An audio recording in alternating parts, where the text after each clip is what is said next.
What is up, guys? So the newest season of the Arrowverse is now over, and one show that was added through this whole season, or one show that started, was Batwoman with its first season. This show was not popular at all. It did not garner a lot of viewers for a first season of the Arrowverse. Plus, it's got a very low rating on IMDb. I'm pretty sure it's the lowest rated DC show of all time. However, while it is extremely hated, one thing I think it did that was very interesting, definitely the most interesting thing that it did, was just expand upon the lore of Batman. Up until Elseworlds last year, or in 2018 actually, we didn't know anything about Bruce Wayne, didn't know anything about Batman. The Arrowverse was completely, just gave us nothing with that character. This is probably the most famous, or along with Superman, the most famous DC character, and we got nothing out of him from this DC universe. With Elseworlds, we got a little bit, but from Batwoman Season 1, we really got a lot, and Bruce Wayne became a character. In this video, I wanted to go over everything we learned about Bruce Wayne, aka Batman,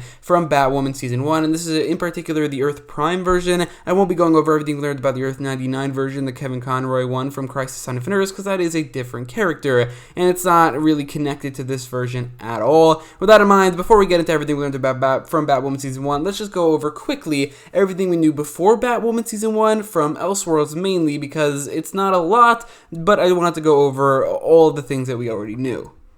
Before Elseworlds, we got a couple things. The main ones are that, first of all, Bruce Wayne was mentioned in Arrow Season 6, so that was already something that confirmed that he existed. In Arrow Season 2, Harley Quinn debuted, meaning that she had to be active long enough to not only be arrested, but also recruited for the Suicide Squad before 2014, which actually does fit nicely within the timeline we're given in Batwoman, so that's not a problem at all. And the last thing is that in a tie-in book with Arrow Season 3, it was confirmed that Nightwing was active before, or was active at least around the time of Arrow Season 1, and probably before that. That's all we really got before Elseworlds. And then in Elseworlds, a couple of villains were confirmed to be in Arkham Asylum, including the Riddler, Penguin, Clayface, Poison Ivy, Scarecrow, and Mr. Freeze, along with hints to Bane, Catwoman, and the Joker. And the biggest thing is that it was confirmed that Batman left Gotham in 2015. Considering the Batman in this video is a combination of Earth 1's Batman along with some certain elements of the Earth 38 Batman, and if there was a Batman on Earth 2 and Earth Black Lightning, wherever he's from, then all those Batmen combined into this one character. It's actually confirmed that there was a Bruce Wayne on Earth 2, so he might have taken some elements from that character, but the character that is really the most significant here, other than Earth 1, is Earth 38, as we did get a couple things before Batwoman Season 1 about that character, but the big thing is that he teamed up with Superman quite a bit, something that Earth 1's Batman never did because Superman did not exist on that world. With that in mind, that's everything we knew about Batman from either Earth 1 or Earth 38 before Batwoman Season 1, but with this new season, we do learn quite a bit. We see what he looks like, what the Batsuit looks like, we learn a lot about his timeline, we probably learn why he left Gotham, and I'll go over all of those things in this video. So first of all, what does Batman look like, and what does Bruce Wayne look like on Earth Prime? Well, the first thing we got was the Batsuit, which is actually the Earth 1 Batsuit, but it is clearly also the Earth Prime Batsuit. It's the same thing. This Batsuit was also used on Earth 99 in the Kevin Conroy universe, but it's a suit that I think that it could be a little bit better. I do like the cowls design and the logos design, but everything under that, it's a little bit boring. I think it looks really cool in the concept art, but on screen, it doesn't exactly look amazing. However, it's possible that's just because it's just on display. We never got to see an actor in the suit, and maybe with that, it could look a little bit better. But anyway, this is what the Batsuit looks on Earth 1 and now also Earth Prime. But something that's a lot more significant than the Batsuit is what Bruce Wayne looks like, because with his look, we also get an actor, and we actually did near the end of the season.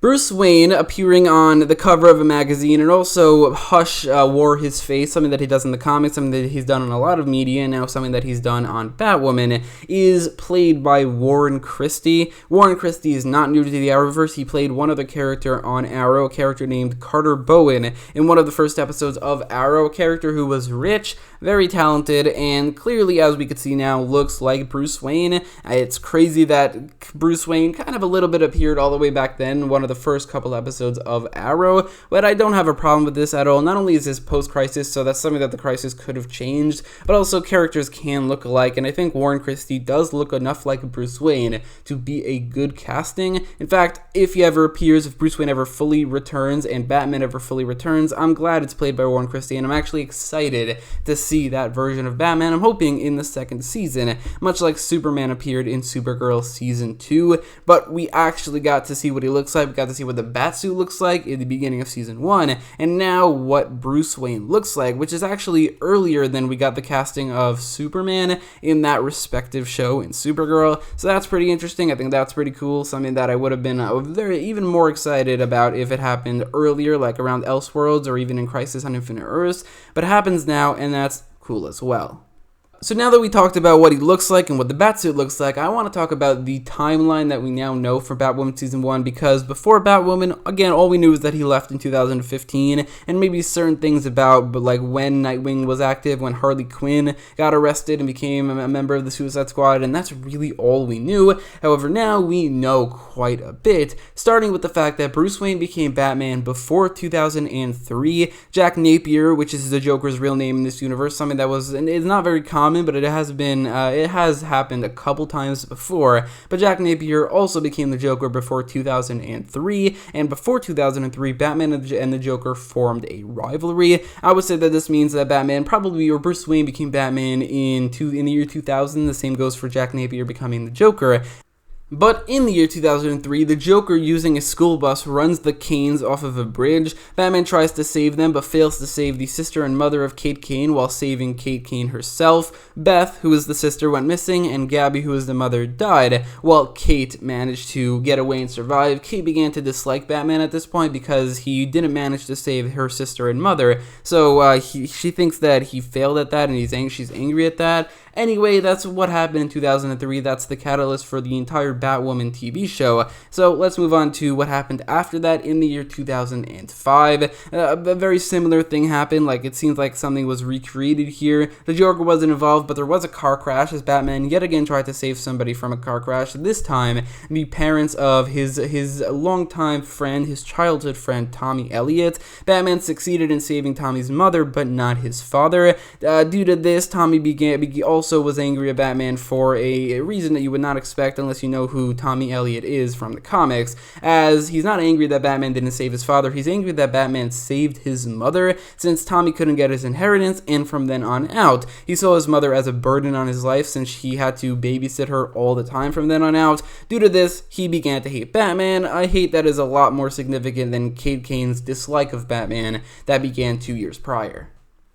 Something that we don't know when it happened, but it had to have happened before the year 2012, is that Batman faced off against the League of Assassins, something that I'm so glad they confirmed, because it felt so weird that Rachel Gould was a Green Arrow villain, and he died before he ever got to face off against Batman, so I'm really, really glad they retroactively wrote in this backstory with Batman facing off against the League, as well as Rachel Gould. Rachel Gould actually died during the events of this whole thing with his rivalry with Batman, and then he was resurrected, and during his resurrection, Bruce seems to have formed an allyship with Talia, as she gave him the Suit of Sorrows, a suit that I'm guessing looks like the Azrael suit from the comics, because he did later give it to Azrael, and it's connected to the Saint Dumas whole thing, but it's a suit that enhanced his strength, but also corrupted his soul. Batman did give up the suit, he actually later gave it to the new Azrael, I'm guessing who is John Paul Valley, that hasn't been confirmed, but I'm guessing that is true, who is unaffected by the negative effects of the suit. Now, I'm guessing that it was around this time that Talia al Ghul decided to leave the League of Assassins. It was confirmed on Arrow that she left because she was angry at Ra's al Ghul for not being considered to be a successor to the Ra's al Ghul title because she's a woman. It's probable that Ra's al Ghul wanted Bruce Wayne, like in the comics, and like later Oliver Queen, to succeed him, and that's why Talia al Ghul left. And another thing that could have happened is, considering their allyship, or their seeming allyship in this whole series of events, Talia could have been impregnated by Bruce during this whole thing, and Damian Wayne could have been already alive this entire time, and at this point he's like 7 or 8 years old.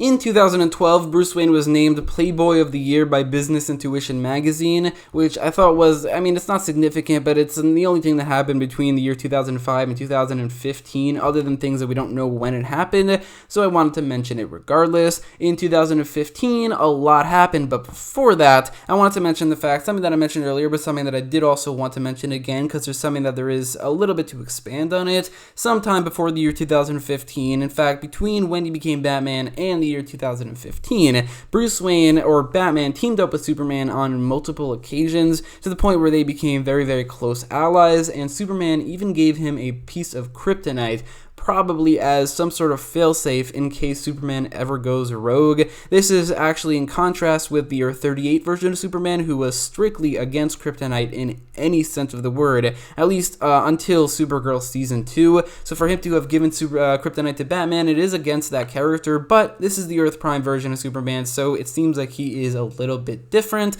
But I wanted to mention that because that is an expansion on what I mentioned earlier, as the Earth 1 version of Batman never teamed up with Superman, but the Earth 38 and now Earth Prime versions definitely did.